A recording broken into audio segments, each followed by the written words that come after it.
You know where you are, Expert Talk with me, Tigo. And today, as always, we bring in experts that know a little bit more than Tigo does. Yeah, okay, stop looking at me. A lot more than Tigo does about business, about growing, about living your dream. And today is no different. Today is no different. Today we have somebody really, really special. We brought in Mr. Aaron Scott Young. This is a man who believes that you should build a business, not just something that you work at, and it's not really a business. You're working for yourself and working a glorified job. Mr. Aaron Scott Young is here, and we're going to hang out with him. Expert Talk is brought to you in part by PodNation TV, the podcast to broadcast network. Expert Talk is produced and distributed by Melrose 11 LLC. Lights, cameras, take action with Melrose 11.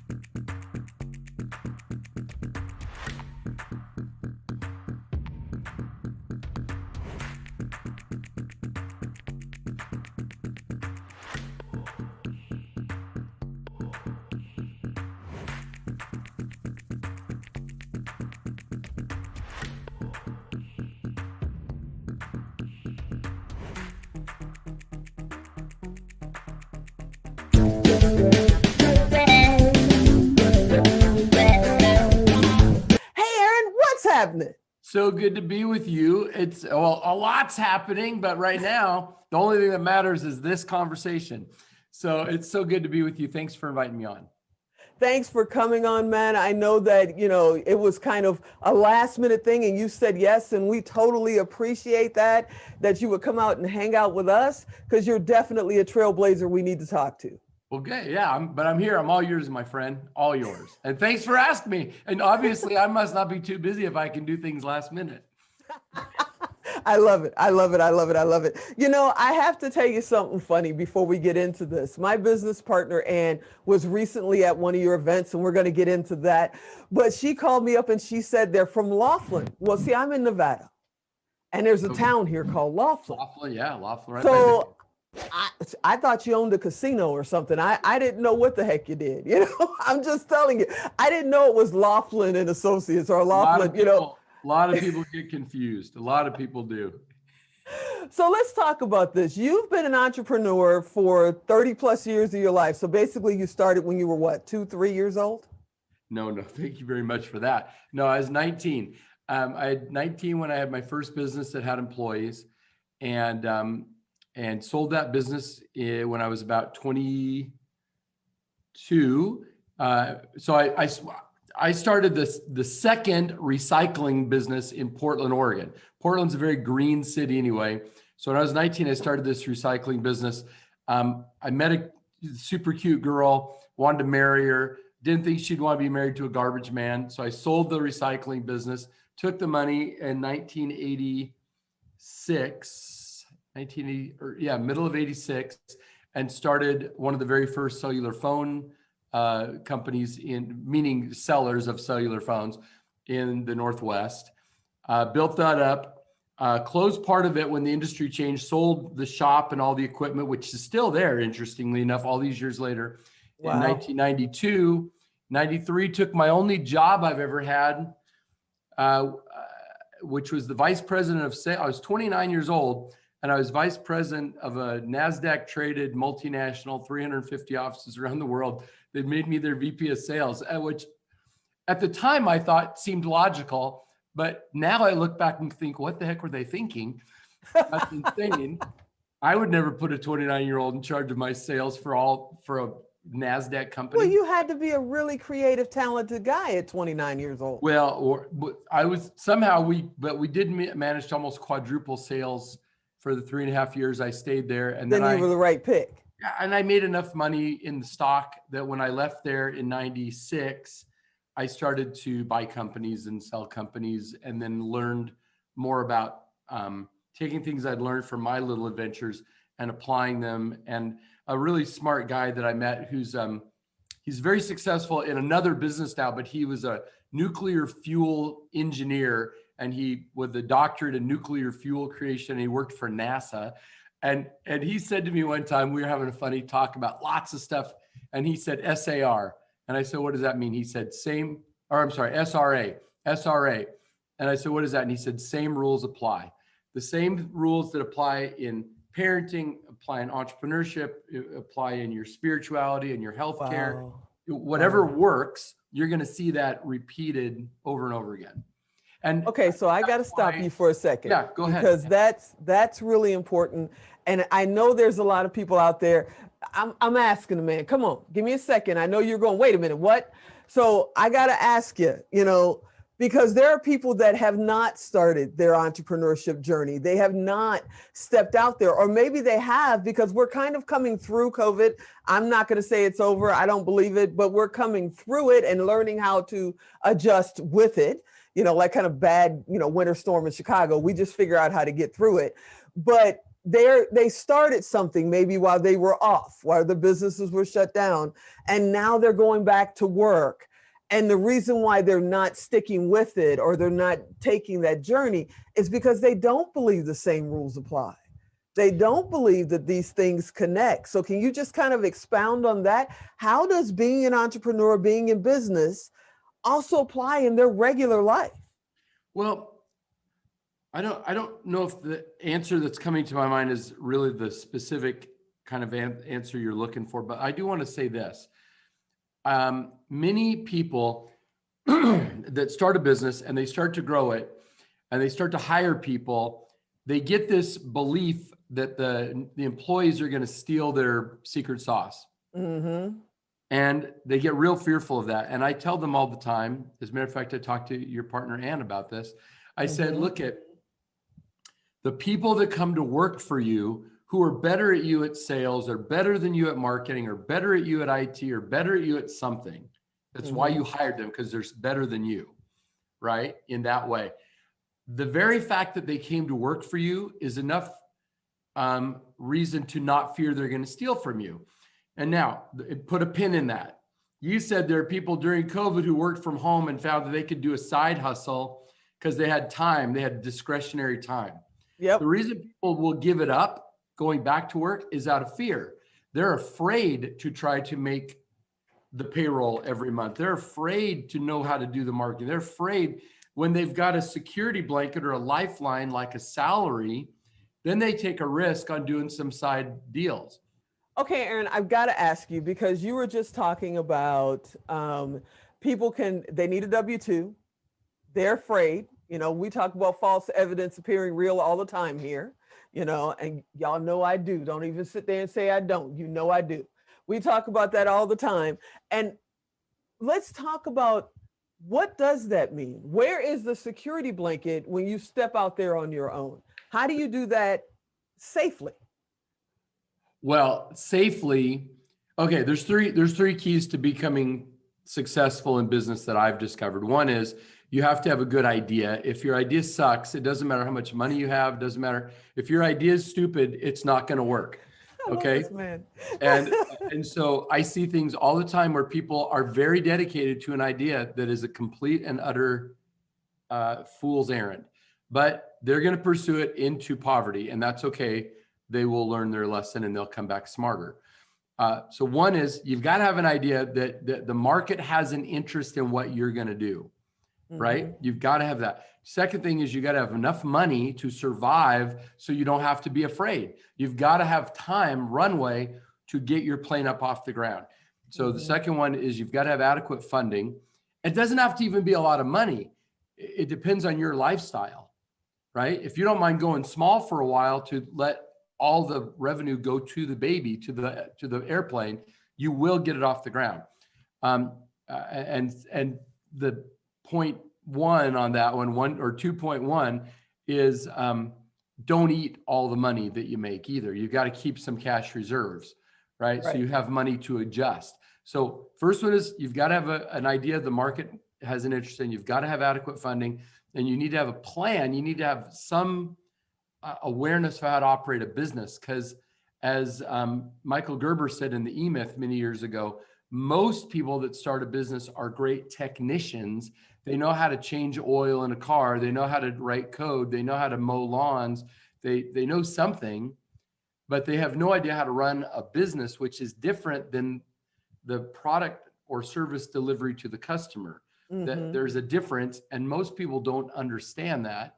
So if you've got a decent idea and you've got adequate funding to let it grow, and you have, you don't have to like wander around in the woods blind, banging into every tree and falling down every cliff, right? If you have a plan that's based in reality, you need to learn it from somebody. You could learn it from somebody like me, or from Warren Buffett, or from Bill Ackman, or from Michael Gerber, or anybody else. There's a ton of people you can learn from, but you need to follow some rules so you don't have to learn it all yourself through your own pain.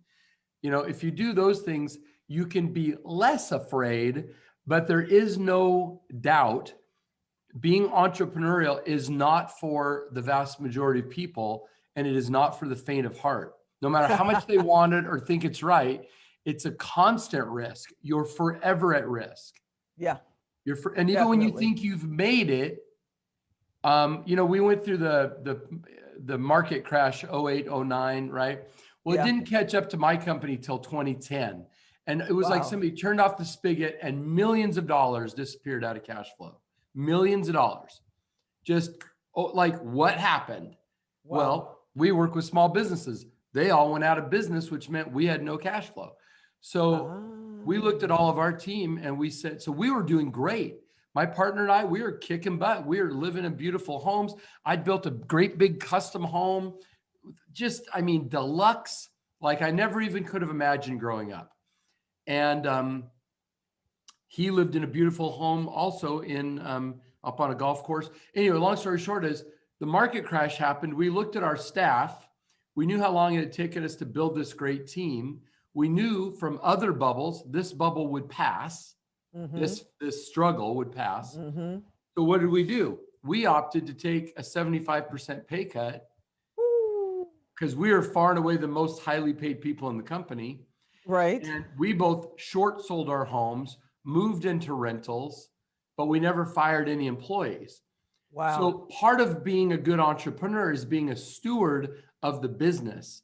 It's not just self-serving, as they would say to you on the news. That's crap. Most business owners I know will be the very last person paid. They'll pay all their team before they pay themselves. And if you can't live that way, then you probably shouldn't do it. You shouldn't be, everything else has got to be up for grabs. If the golden goose, or I should say the goose that lays the golden eggs, if it's at jeopardy for a minute, like a bubble pops, you've got to make sure that you feed the goose and you wait for your turn to eat. That's what a lot of people are going through that right now. I mean, especially coming out of COVID, you know, they learned the hard way because, you know, especially in America. I mean, people are seeing this all over the world, but especially in America, a lot of Americans live paycheck to paycheck. And for almost a year and a half, there really wasn't a paycheck. I mean, it was a little version of that. And a lot of the small businesses, they don't live much better than paycheck to paycheck, trying to get through it. You know, some of them don't even have paychecks. They're just holding on. People would be surprised to know, according to the last census, only 4% of business owners, only 4% of the 22 million people that said they owned a business or were self-employed, only 4% only break $1 million a year in revenue. Wow. 96% don't get to 1 million. And we hear about these unicorns. We hear about Elon Musk or Jeff Bezos or whatever. We hear about somebody who just sold their napkin idea for $1 billion to Google. Okay, well, those are stories. Those are, and there were true stories, but it's, you know, it's no different than talking about Jesus or something. He was a unicorn too, right? So there's only one. So don't get all hung up on being Jesus. Don't be hung up on being Bezos. Don't hung up on being on Musk. Just be you in your community. And if you're at 600, 700, 800, 900,000 in revenue, you're already beating the odds. Wow. You're already kicking butt. Feel great about it. If you get to 3, 5, 10, 20 million in revenue, you are becoming the unicorn. Wow. So okay, we got to take a quick break. Hold on. And when we come back, you know, basically what you've been talking about is, you know, unshackling. the Unshackled Owner. We're going to get into that and what that all means. We're going to talk a little bit more about Laughlin, because we're not talking about the town Laughlin. We're talking about your business. And my business partner told me to ask you about horses. Ah, I'm okay. not real sure where that falls in here, but in a minute, we're going to come back and find out. So sit right there. We'll be right back. Expert Talk is brought to you in part by PodNation TV, the podcast to broadcast network.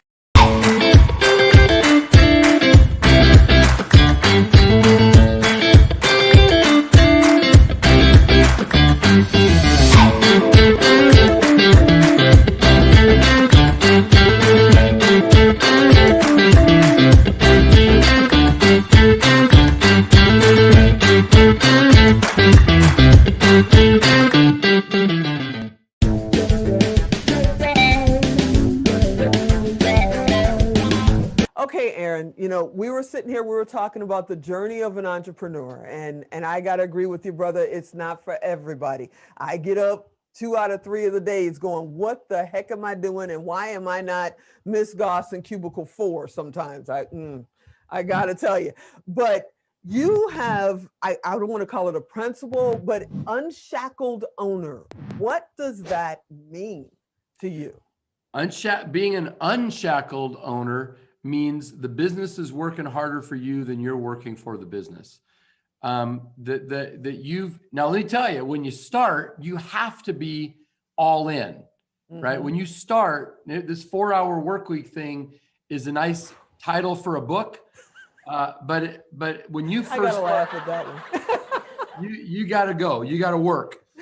The problem is most entrepreneurs never get out of startup mode, and they get a lot of juice from being the one who knows the answer to every question, who solves every problem. There's people constantly knocking on the door going, hey boss, can I just get 2 minutes?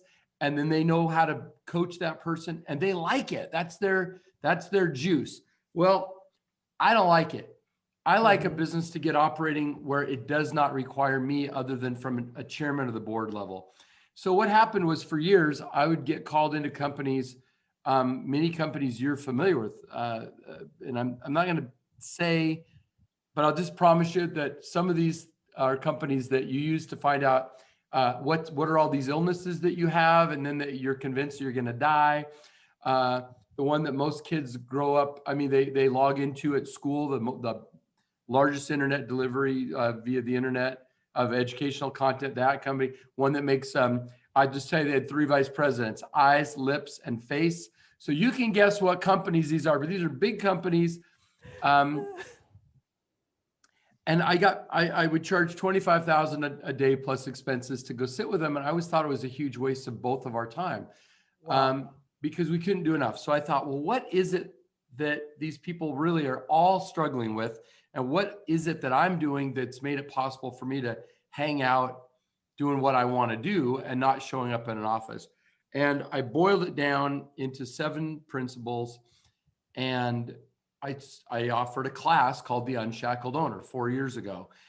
I had 13 companies, including new car dealerships, hedge fund manager, large law firm, anyway, a bunch of interesting companies that were pretty good sized, successful businesses come in, and they all paid me their $5,000, and I put it in the bank and I didn't spend it because I knew they were all going to want their money back. I just knew it. This will be too simple. They're going to go, oh, come on, you can do better. Well, guess what they told me at the end? All right. What? This was too hard. The class was too hard. Can you make it simpler? Wow. So what I thought was super easy, they thought was super complicated. Now, the great news is once you're in the class, you keep going to the class. And so there's no more charge, because my goal is to get them to the finish line.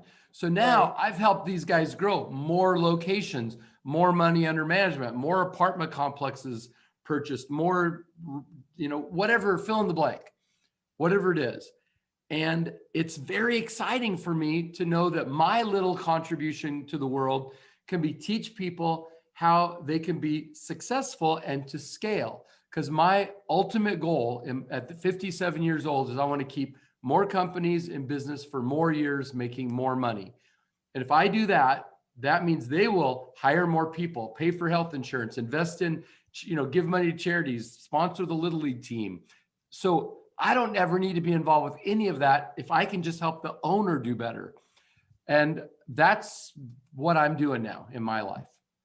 So, well, one, 57 is cool because I'm 57 too. So there we are. We're twins. We're probably born. All right, there we go. Two, can we veer off the road a little bit? And I've got to ask, and I know people out there are going, Tigo, ask him about what does this mean for virtual versus in person? Because now we're opening up again. Events are opening up again. People are going. At the same time, people are going, I'm never going to a concert again. I may never sit in a movie theater again. I'm afraid. I don't know what else is out there. And every time we turn around, there's a different version of COVID coming around the corner. So what is this doing for corporate America now that we're in this new normal? How do you see it projecting down 5 years from now, 10 years from now? What do I think is going to happen? Yeah. I think there's two things that are going to happen. One is companies have learned that they don't need so many people under their roof, and they don't even really need them on their payroll. They can 1099 them, which is why I believe there's going to be an explosion of little one-person corporations and LLCs. Mm-hmm. That's one. Two is there is a need for personal interaction. There is a need. People kind of got zen a little bit, but a lot of depression happened. A lot of abuse happened. A lot of drinking and drugs happened too. And people do need it. And so what I'm seeing is that for events and places where people are getting together, I think there's going to be an increase in not only teaching business principles, but talking about how to organize your spare bedroom at home, or some life hacks for staying, active during the next pandemic, where you stay in shape and you don't gain 30 pounds. I think there's going to be a shift in how healthcare is put out there, because there'll be less big groups and tons of individuals. So there's going to be a shift. I don't think that everybody's going to stop going to the office, because there are some places and some people who crave the interaction, the live interaction. But I think that's where a lot of hybrids are going to come from, where it's going to be events that are live, but they're also, virtually streaming in, which we're doing a lot of that right now. I'm just saying we came from 150 years ago, 180 years ago, we were an agrarian economy, mostly farms. Then the Industrial Revolution really took off in the middle 1800s. And a lot of people moved to the cities, and that's great, but there's still farms, right? As a matter of fact, there's still hundreds of thousands of family farms that are not that big, including I have one, right? The point is, just because things change doesn't mean the other stuff goes away. Right. Right. But there is a change, and entrepreneurs, here's the other message to entrepreneurs. Entrepreneurs' job is to not be hung up in what political party's in office, or how angry they are at their governor, or I hate a mask mandate, or this is terrible, or this is phony, or forget that crap. Entrepreneurs' job is to look at what is happening in reality and adjust so their business stays viable and relevant during whatever is going on today. Because our job is to meet the customer where they are, not to drag the customer over to our political opinion or our, gripe against gay people and a cake or whatever. Forget that. That's not your job. You keep that private. You keep that to yourself, and you go take care of your customer, because the customer is the one that keeps you alive. Right? I totally agree. That's what we do with the changes, is we adapt. And before I let you get out of here, we've got a couple of things we got to cover. I'm going to get hate mail, and I know the people out there are going, what does Laughlin do? If he's not in the city of Laughlin, what exactly do they do? So I'm asking, hold on. What exactly does Laughlin do, sir? Laughlin Associates, named for Harley Laughlin, the guy that started it back in 1972, was the original Nevada incorporation service. So if you've ever heard that Nevada has special laws and rules that are really cool, well, we're the grandpa of that industry, which is quite big now. But when my partner and I bought it 20 years ago, we expanded it to all 50 states. So now we're one of the largest incorporators, LLCs, creators in the United States. We do resident agent service. We do something really cool, which almost nobody does, which is called our corporate veil protection. The thing that makes a corporation or LLC useful is that it separates your personal estate from the business activity. And the separator is called the corporate veil. But almost, I would say 95+% of the entrepreneurs that I meet destroy the corporate veil, and then they get audited or sued and they go, what happened? What happened? Yep. I've been paying my fee to the state. Well, they didn't know the rules and they didn't follow them, so they didn't get treated like a real company. So that's what Laughlin does. And we do events and all kinds of cool stuff. And oh, that's the answer to your question. That's one of my businesses that I own.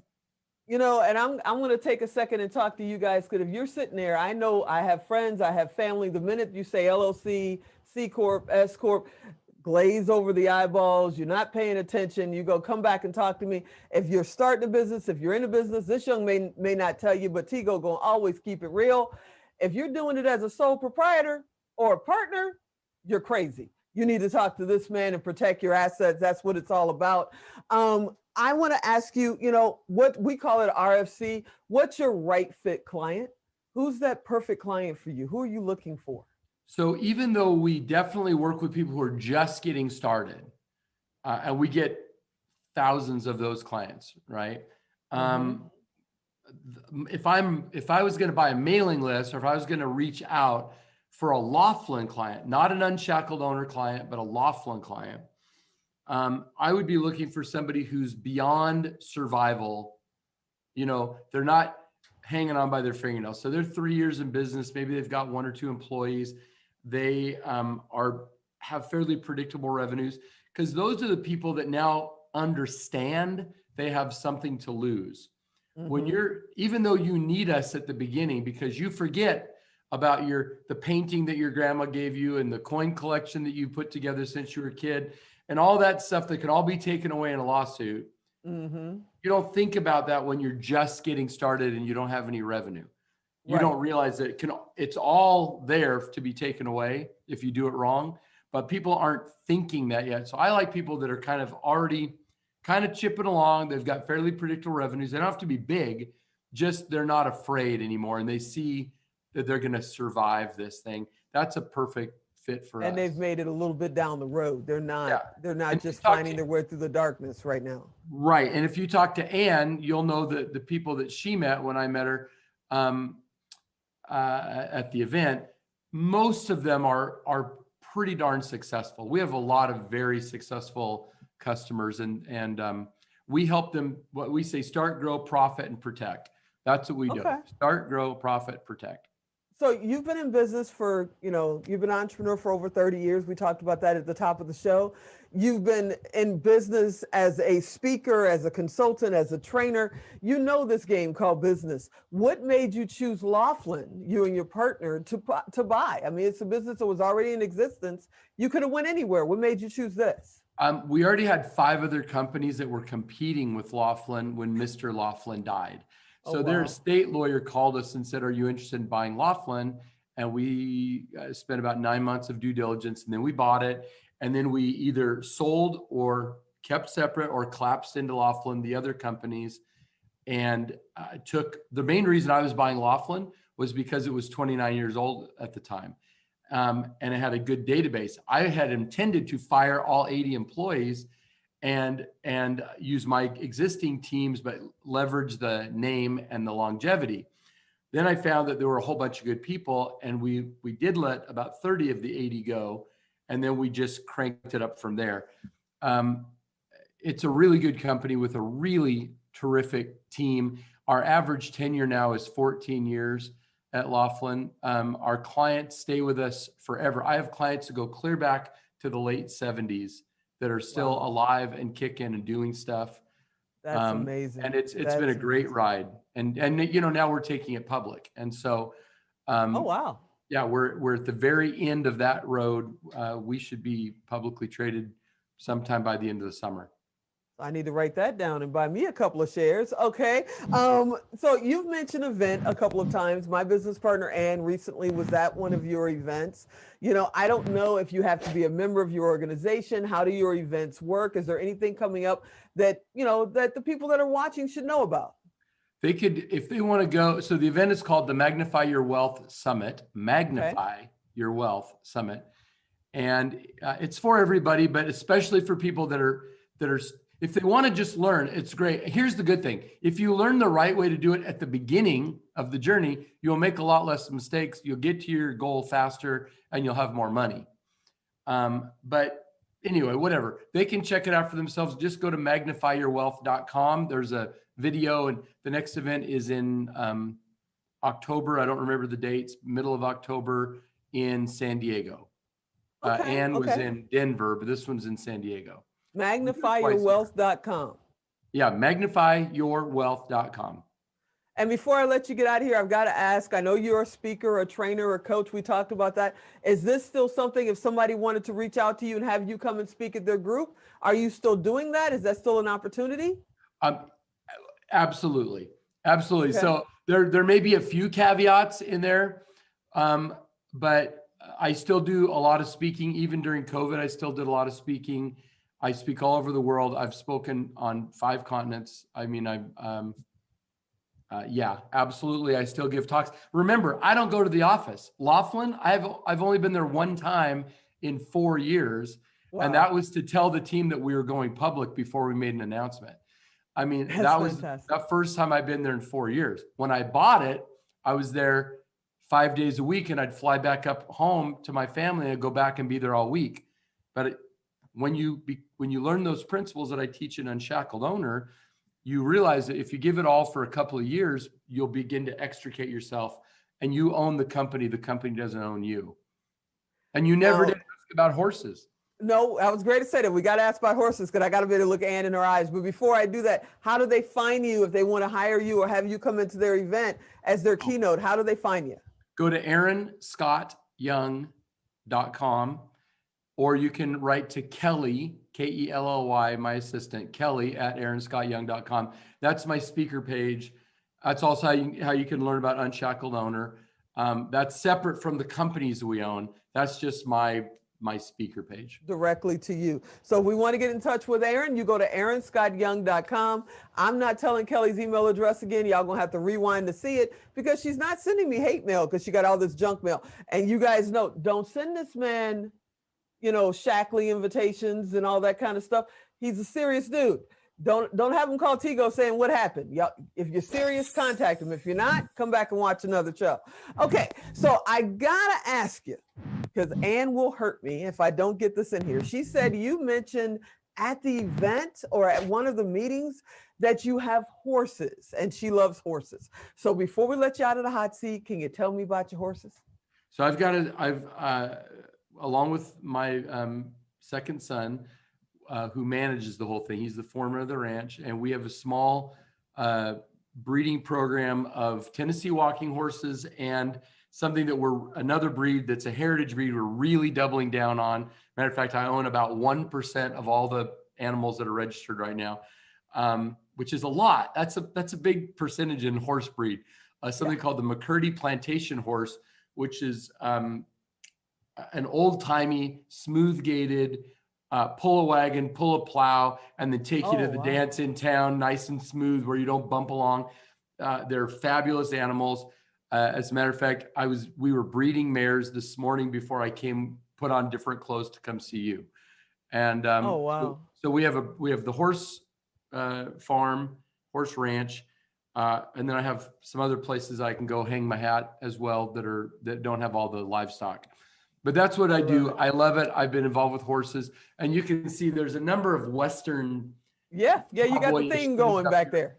Yeah, so that's what I don't play golf. I don't play tennis. We raise horses, and we do multi-day. I'll go back up in the backwoods, out of cell coverage, and everything for 4 or 5 days, packing in, and it's phenomenal. This country we live in is a beautiful place. Most people don't have any idea what's only an hour out of their neighborhood, that is fantastic. And I being tell here you, in Vegas, I mean, it's 10 minutes. We got Red Rock. It's 10 minutes outside of the city. and that's 90% gorgeous. of the people never see it. They Yeah, never they don't even ever leave the town. go. They don't Yeah. ever go. If there's I not a totally 7-Eleven understand. 5 minutes away, they don't go. Yep, So I totally I'm telling you, understand. enjoy that countryside. It's beautiful, and we're lucky to have it. Well, I appreciate you, sir. I thank you so much for jumping in at the last minute and saying yes to this interview. I've learned a lot. I consider you a friend. I hope you'll come back. Maybe you can come back and do a Q&A session with us, a little live Absolutely. 9-minute session. That would be awesome. You are fantastic. Thanks. You name the time and I'm there. Awesome. Well, everybody, you know how we do this. We love bringing in experts. Aaron is definitely one you want to know. You know, aaronscottyoung.com. Check him out. And as always, I thank you for watching. I hope you'll be at the next episode. I'm Tigo, and I'll talk to you next time.